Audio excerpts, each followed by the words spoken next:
रखिए, वरना जब बीवी मर जाएगी तब आपको खून के आंसू रोना पड़ेगा। औरत की कदर पूछिए, उस बच्चे से माँ की कदर पूछिए जिसकी माँ मर गई है। उस बूढ़े से जोरू की कदर पूछिए जिसकी जोरू इंतकाल कर गई। बहुत अजीब चीज है औरत, दिखाने के लिए जा रहा हूं कितनी कीमती चीज होती है।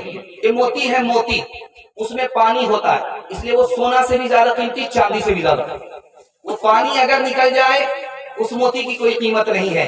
जिस औरत के अंदर शर्म व हया हो, उस औरत से बढ़ करके न मोती है, न सोना है, न चांदी है, सारी दौलत से बढ़ करके। जिस औरत के पास शर्म व हया है वो बाग की तरह है, जिसमें फूल भी आ रहा है, फल भी आ रहा है। औरत का सोना, औरत का ईमान। किसी औरत के पास अगर सोने का जेवर नहीं है, उसके पास ईमान है, तो सोने के जेवर से बढ़ करके उसके पास दौलत मौजूद है, ईमान की दौलत मौजूद है। तीसरी बात आपको बताने के लिए जा रहा हूं, बहुत ध्यान से सुनिएगा। कौन सी औरत नेक औरत है दिखाने के लिए जा रहा हूं। उसकी जबान बहुत मीठी है, ये बहुत नेक औरत है। उसके दिल में नेकी बहुत है, दिल उसका नेक है, ये औरत नेक है। उसकी आंख में हया है, ये औरत बहुत नेक है। उसका काम हर वक्त उसका हाथ काम में लगा रहता है, ये औरत नेक है। बेटी की तरह शौहर की खिदमत करे, माँ की तरह अपने शौहर को चांद समझे, दोस्त की तरह शौहर पर कुर्बान हो, आशिक की तरह अपने शौहर को चाहने वाली। देखिए, जब भी निकाह कीजिएगा तो औरत में तीन चीज को देख करके निकाह कीजिएगा। उम्र कम होना चाहिए, माल कम होना चाहिए, माल कम होना चाहिए, उम्र कम होना चाहिए, इल्म कम होना चाहिए। अगर आपने निकाह कर लिया, उसकी उम्र ज्यादा है तो आपको नुकसान होगा, आप ही को ढोना पड़ेगा। माल उसके पास ज्यादा है, इल्म उसके पास ज्यादा है, उंगली पर वो आपको नचाएगा। औरत को देखने की तीन चीजें हैं। देखिए, सीरत कैसी है, सूरत कैसी है, इबादत कैसी है। अगर सूरत में एक नंबर, सीरत में एक नंबर, इबादत में एक नंबर, तो सारे जहान में एक नंबर औरत। हमारी औरत है, एक हूर है, दोनों में खूबसूरत कौन होगी? तो लिखा है दुनिया की औरत ज्यादा खूबसूरत होगी। तो वो कैसे? हूर नमाज नहीं पढ़ती है, दुनिया की औरत नमाज पढ़ती है। हूर रोजा नहीं रखती है, दुनिया की औरत रोजा रखती है। रोजा रखने की वजह से, नमाज पढ़ने की वजह से इनका चेहरा चमक रहा होगा, उस चमक की वजह से हूर से ज्यादा खूबसूरत दुनिया की औरत होगी। एक आदमी आया काजी के पास कि मैं शिकायत लेकर के आया हूं, बीवी की मुझको बहुत परेशान करती है। एक आदमी बगल में बैठा हुआ था, उसने कहा कि जब तुमको शिकायत है तो तलाक दे दो। तो उस आदमी का जुमला सुनाने के लिए जा रहा हूं, बड़ा खूबसूरत है, जिंदगी भर काम आएगा। उसने कहा, यार तुम कहते हो तलाक देने के लिए, वो तो बहुत खूबसूरत है, उससे नफरत कैसे कर सकता हूं? वो तो मेरे बच्चे की माँ है, उसको छोड़ कैसे सकता हूं? जब औरत तुम्हारी बदतमीज है, तलाक दे दो। अब बदतमीज जरूर है, लेकिन आबरू का सौदा करने वाली नहीं है, इसलिए मैं उसको तलाक नहीं दे सकता। एक बात याद रखिए, आपके घर में घड़ी है, घड़ी में बैटरी खत्म हो गई, तो उस घड़ी को देखिएगा, जहां उसका टाइम है वहीं पर रुका हुआ रहता है कांटा। लेकिन ठीक जब 9 बजेगा तो कांटा वहीं रहेगा, ठीक जब 9 बजे रात होगी तो कांटा वहीं रहेगा। वो घड़ी जो बंद है वो भी 2 वक्त में सच बोलती है, झूठ नहीं बोलती है। अब देखिएगा, रात भर दिन भर बीवी की शिकायत करने वालों को देखिएगा, यहाँ बीवी की शिकायत करेंगे, वहां बीवी की शिकायत करेंगे। अरे अल्लाह का बंदा, शिकायत क्यों करते हो? दुनिया में हर इंसान के अंदर खूबी भी है, खामी भी है। सारी खामी तो नहीं होगी, उसके अंदर 2-4 खूबी भी तो होगी। सब्र करो, अल्लाह इसका बदला देगा, उसको हिदायत देगा, टूटे फूटे घर को तुम्हारी जन्नत बना देगा।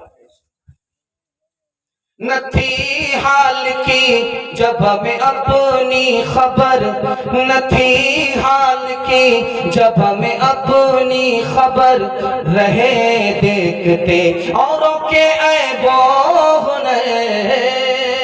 न थी हाल की जब हमें अपनी खबर, रहे देखते औरों के ऐबो हुनर, पड़ी अपनी बुराइयों पे जब नजर, तो जमाने में कोई बुरा ना रहा।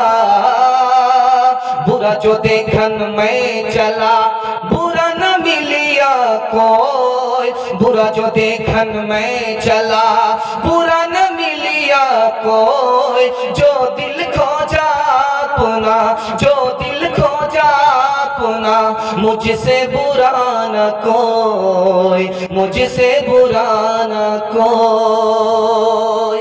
घर का झगड़ा खत्म कीजिए, अल्लाह आपके घर को जन्नत बनाएगा। इतनी मोहब्बत, इतना सुकून आपको घर में मिलेगा कि बाहर आपका दिल नहीं लगेगा। ये राज आपको बता रहा हूँ, आप लोग सुनने के लिए तैयार हैं। आपका जलसा निकल रहा है, सिर्फ एक पैगाम बाकी रह गया है, हाथ उठा दीजिए इंशाअल्लाह। बीवी की मरने के बाद कदर करेंगे, हाथ उठाइए इंशाअल्लाह। ध्यान से सुनिएगा। शौहर बीवी से झगड़ा क्यों करता है, ये दिखा रहा हूँ। वो कहता है यार मैं अगर अपनी माँ की बात नहीं मानता तो अच्छा था, मैं अपने चचा की बेटी से निकाह नहीं करता तो बहुत अच्छा था, मैं अपने रिश्तेदार में निकाह नहीं करता, फला जगह कर लेता तो बहुत अच्छा था। और जानते हैं उसका झगड़ा क्या है शौहर का? शौहर का झगड़ा ये है कि मेरी बीवी मेरी तरह हो जाए। गलत है, आपका हटा के फेंक रहा था ना। कभी भी बीवी हमारी तरह हो ही नहीं सकती। और ये सोच लीजिए आप, जितनी भी ताकत लगाइए आप, हमारी बीवी हमारी तरह हो ही नहीं सकती। हमारा झगड़ा क्या रहता है कि हमारी बीवी हमारी तरह हो जाए। और सास का झगड़ा क्या रहता है जानते हैं? ये मेरे घर का पैसा अपने माँ बाप के यहाँ भेज रही है, बदगुमानी है।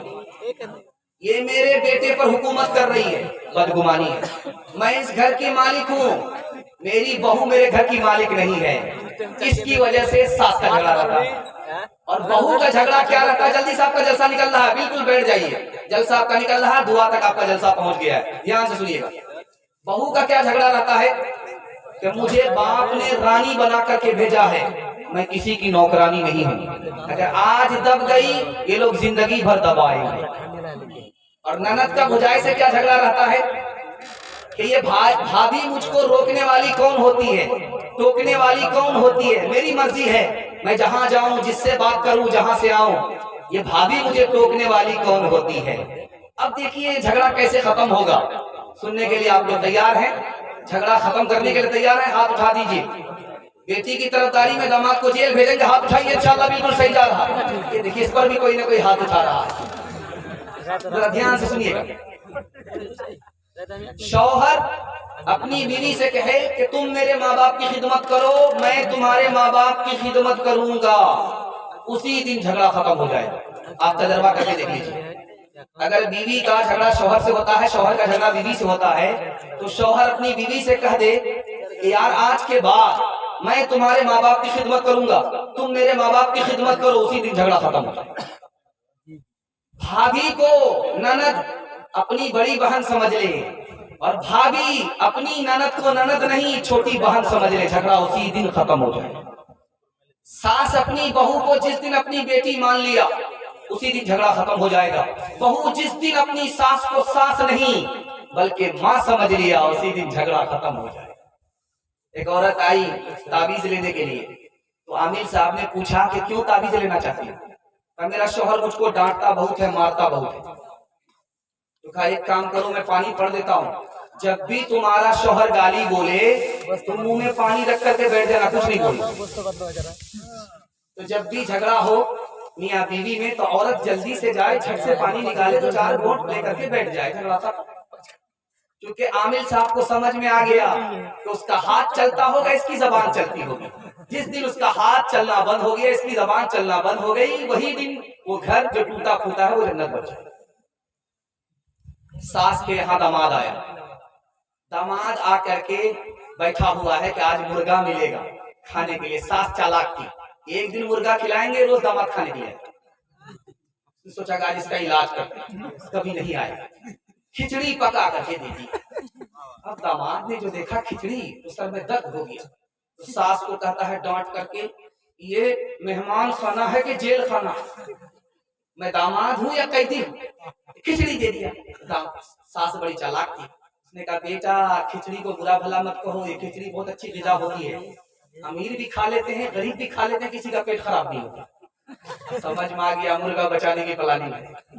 तो दामाद ने कहा कि अम्मा खिचड़ी तो खिला रही हो, लेकिन घी तो ला करके दो। अब बुढ़िया जो छुपा करके घी रखा था, ला करके ढक्कन खोला तो हाथ में हरकत थी, घी ज्यादा पड़ गया। अब बुढ़िया को लालच हो गया कि सारा घी तो दामाद ही खा जाए। मंतिक से बुढ़िया ने कहा कि बेटा अकेले खाओगे बरकत नहीं होगी, साथ में शामिल कर लो, बरकत ही बरकत होगी। समझ में आ गया? ये पूरा खाने खिला नहीं सकती है, खाने देगी नहीं। तो कहा तो आप तो मेरी माँ हो, खा लो साथ में। बुढ़िया ने प्लेट को देखा तो दामाद की तरफ घी ज्यादा है, अपनी तरफ कम है, दिमाग लगाया इस घी को टानना है अपनी तरफ।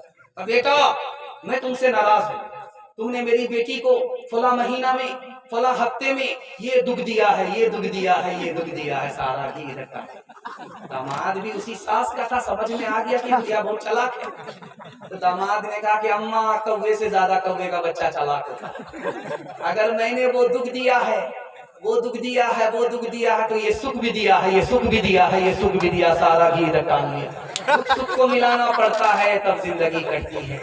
जो न देखा न सुना है वो हुआ करता है, जो न देखा न सुना है वो हुआ करता है।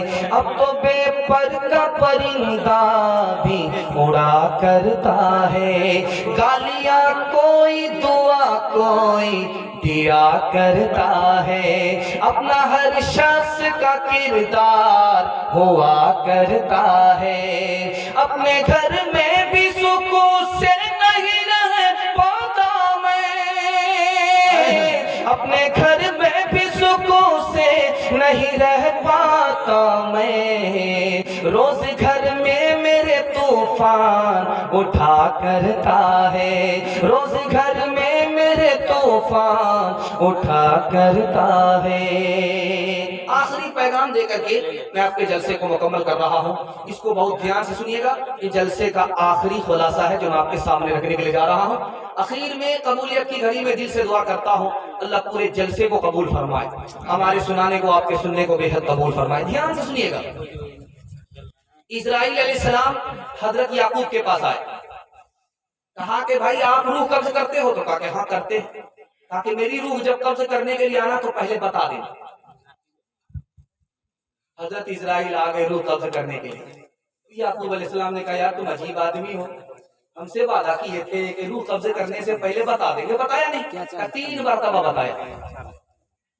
आपके काले बाल सफेद हो गए, मेरा कासिद था। आपकी